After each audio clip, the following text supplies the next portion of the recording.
Hi, this is Caleb Cain, and you're watching Reporters Television.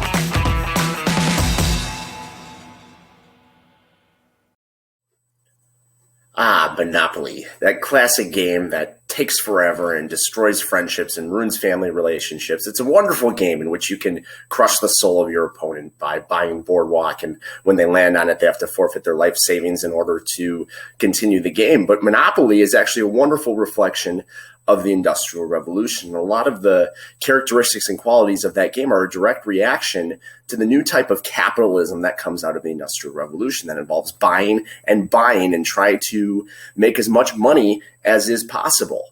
And today we're going to see how that unfolds as the Industrial Revolution starts to spread. Now, as we discussed in a previous video, the Industrial Revolution definitely started in Great Britain. A lot of times historians consider this to be the first Industrial Revolution, which gave us the advances in agricultural production that made food more prevalent and grew the population, where we saw the start of the textile factories and the division of labor, and then eventually the use of the steam engine. But it's throughout the 1800s and into the 1900s that we really start to see industrialism spread worldwide, and we start to see an unprecedented amount of change worldwide. Now, a lot of this is due to William Cockerill, who I compare to the wonderful rapper Vanilla Ice, you know, the guy who created that wonderful song, Ice Ice Baby, All Right, Stop, Collaborate, and Listen. Ice is back with a brand new edition. Yeah, that's a ripoff song. He ripped that off of Queen's Under Pressure, and Cockerill took the factory system from England and kind of ripped it off and brought it to Belgium, which led to a worldwide revolution where now the Industrial Revolution was not just confined to England, it spread worldwide. And the reason it's able to spread to all these different areas is because it's so profitable. Railroads allowed places to be more connected than they had ever been before. Now you could very quickly and easily travel from place to place as long as there was a railroad linking the places together. So places that had been untouched were now linked. And in addition to the steamboat, now the world is greater connected. And it also provided a variety of jobs and really increased the amount of work that was going on here. As railroads better connect the world, you see different places begin to embrace railroads. A great example of that is the United States, who built the Transcontinental Railroad in 1862, which really did connect all of the United States at the time. And as railroads spread, so do so many different types of technologies that are making life easier. And this allows for, again, factories to mass produce goods and really change the way of life. Fact that all of these new technologies we have are making it so much easier to mass produce goods and therefore so much easier to make a steady income. And for big businesses, these new developments are huge. So a few examples I want to highlight would first be Henry Bessemer's discovery of steel. Steel is a much harder, more solid, purified version of iron that allows for bigger buildings and bigger structures that are more reliable and stronger. It's also easier to produce in the long term. Alfred Nobel, the same guy that the Nobel Peace Prize is named after, invented dynamite, which allowed for coal mining to be much faster and therefore allowing our railroads and our steam engines and our factories to be easier powered. Michael Faraday will change all of that with the dynamo, a piece of machinery that would produce an electric current on its own. And a lot of that is thanks in part to people like Thomas Edison and Nikola Tesla, who experimented with electricity and the light bulb and gave people the ability to illuminate areas so much easier and allowing work hours to be longer. Eventually, we'll see how electricity can be used to power different things. These are really game changers. And on top of that, we've already discussed the importance of the assembly line, but the fact that things could be mass produced at such a high rate of speed because of the way the assembly line took jobs and divided it up. Most of the time, this is considered to be a result of the automotive industry with Henry Ford and his Model T cars, as well as what Carl Benz did in Germany with the horseless carriage, which is really the first car. If you've heard of Mercedes-Benz, this is where that comes from. But now transportation has become even more accessible than it was with the railroad. And all of this is a result of the technological increases during the Industrial Revolution. On top of that, the Industrial Revolution has allowed for communication to become so much easier than it was before. Take, for example, Samuel Morse's telegraph and Morse code, which allowed a series of dots and dashes to be interpreted into communication, allowing people to communicate with other people across countries.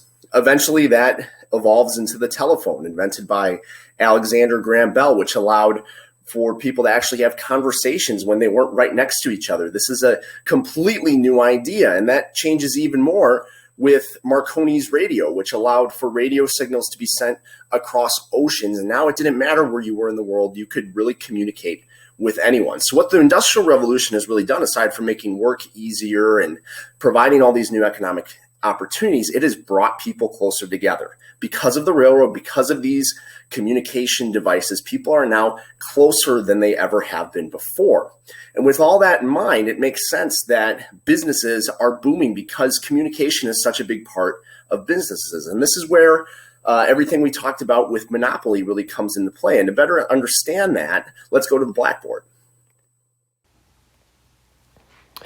Welcome to the blackboard. Let's talk about what the process of making a factory was actually like. So let's say this is you, and you're really excited because you just discovered oil. You had dug down in the ground and you found some oil, and you know that there are many new types of machinery that are using oil. And because of that, you want to sell your oil. But you know that in order to get oil, you need to build a factory. And unfortunately for you, you don't have the money or the capital necessary to build that factory. So in order to build that factory and get the capital you need, you're going to ask for some investors.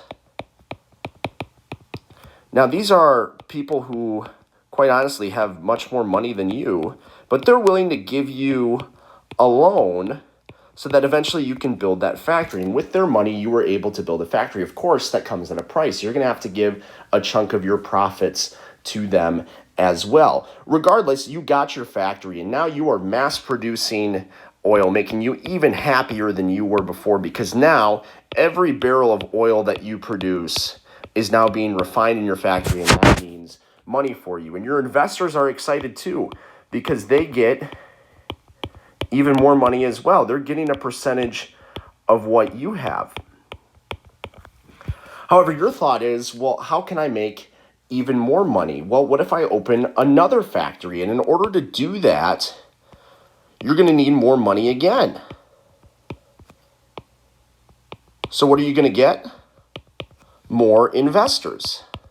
Because again, with each investor comes more money and therefore more profits for you. So now you have two factories. And as you look around you, your factories are doing extremely well. They're mass producing oil at a quantity that you never even thought was possible. However, there's competition. There's a rival factory down the street, and they're really producing the same product as you, but you want to be able to get the money that's coming in from over there. So in order to do that, you ask your investor friends to pay for enough money so that you can purchase this factory. And now suddenly you have your factories plus another one giving you free 3 factories. In the process now, you have dominated the oil trade in your little city. In fact, you have what we would call a monopoly. Because if anyone wants to buy oil in your town, they have to buy it from you. You own all 3 of the oil factories in your area, and because of that, you now have an opportunity at massive amounts of money. This is exactly how the board game Monopoly works. In Monopoly, you try to buy as many of the spaces as possible on the game board so that your opponents have a greater chance of landing on your spot and therefore having to pay money. So if I'm playing Monopoly and I gain a spot here and I gain a spot here, I now have the opportunity for you to land on my space on either side. But if I end up buying the next door spaces, there's now an even greater probability of you landing on my spot. Just like in my scenario that I just showed you before, if you want to buy gas in my city, you have to buy it from me. That's why I'm the winner, and that's a great reflection of what industrialization does to society. It creates this level of competition we haven't seen before, where we're so driven by our greed and our ability to make money that we're going to stop at nothing to make sure we make the most money we possibly can. Monopolies show us that there's a new level of competition worldwide because of the Industrial Revolution. Capitalism, the idea of growing our individual wealth, has really overtaken the world. And people like Andrew Carnegie and John D. Rockefeller will build up monopolies in certain resources. Carnegie in steel and Rockefeller in oil. And these bosses become stinking rich because they have so many factories. And if they do have a monopoly on a certain good, they're able to dominate the trade and the selling of that good. And when these businesses get so big that they're able to sell their ownership through stock in the stock market. It only allows these businesses to become corporations and to become even bigger. However, the industrial world still greatly impacts the people that are actually working in the factories. Conditions still aren't great. Yes, we've had changes with labor unions and some standards worldwide, but still the lower class and the middle class, while those groups have more opportunities than they've ever had before, they're still living in not the best conditions. Urbanization has been kind of a dirty, large setup that's still very uncomfortable. And people become very keenly aware of this with something we call the germ theory, the belief that, go figure, when you're close to people, you're at risk for getting sick. And the closer you are to people, the closer germs are to you. And that, maybe you should actually shower and bathe more than once a year, and that you should wash your hands and brush your teeth, things that we all shouldn't take for granted. But this was a new concept during this time, and it allows people to start to reconsider the ways that cities are built, that we need sanitation and we need plumbing and sewage to make sure things are actually clean and healthy. All of this is considered to be urban renewal. We have cities, those aren't going away. But how can we rebuild them in a way that supports growth, that supports health worldwide? And we start to see cities being built in grid patterns, having things like parks and public works departments that keep things running smoothly. On top of that, the world has changed when it comes to the way that we look at people. Yes, many people are still working, and the working class especially is the backbone of society, but the role of women has changed too. In the middle class, women are becoming more and more domestic, meaning they stay at home and they're around to raise families and run the affairs of the house, while in the lower working classes, women are often in the workforce. And with that, we start to see women who are becoming more involved in society, demanding for more rights and equal treatment. And the push for women's suffrage, the ability to vote both in the United States and England, becomes very popular. And it's at this time that women begin to get more of an elevated role in society, something historically that has not always been true. The Industrial Revolution has also revolutionized the education systems. Now, when it comes to education, people are being trained for the skills that they need to probably work in a factory, which isn't necessarily a lot. Remember, education used to be for the wealthy, for the elite, for royalty, and generally for those who were in the church, for clergy. That has now changed. People are going to embrace the Napoleonic model for education, public education. And for example, in the United States, there's going to be individuals who decide what everyone will learn, that everyone learns English, they learn how to read, they learn how to write, they learn basic math. All of the skills that are considered to be necessary for life in the industrial era and in the factory system.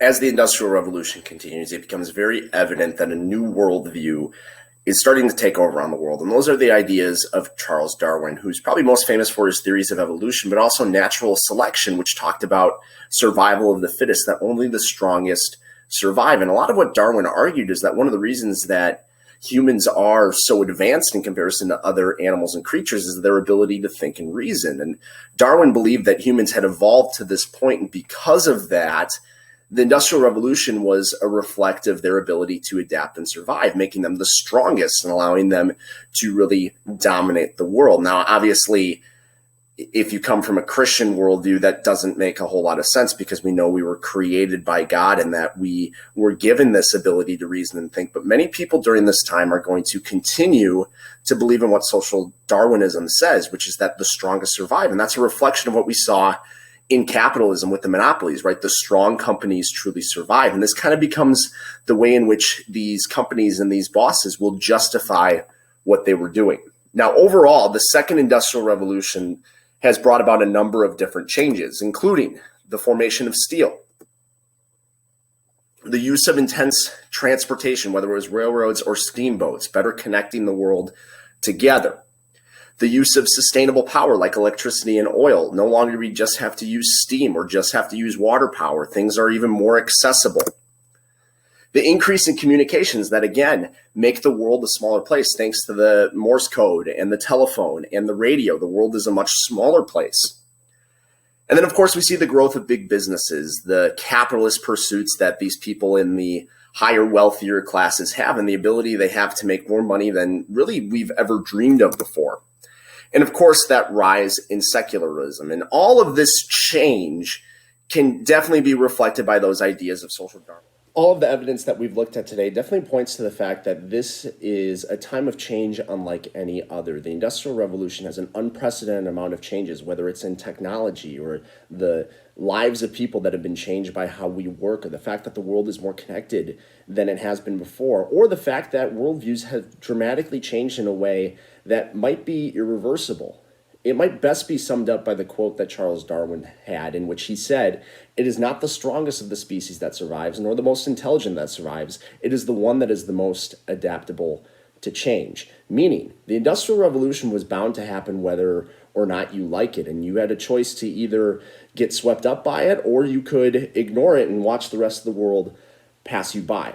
But what Darwin fails to recognize is that maybe the changes in the Industrial Revolution are a reflection of the fact that humans have been given an incredible ability to think and an incredible ability to organize. And much of that might be even more evidence that we have a God who created us with a purpose and with an ability to do something unlike any other part of creation. Thanks for watching. We'll see you next time.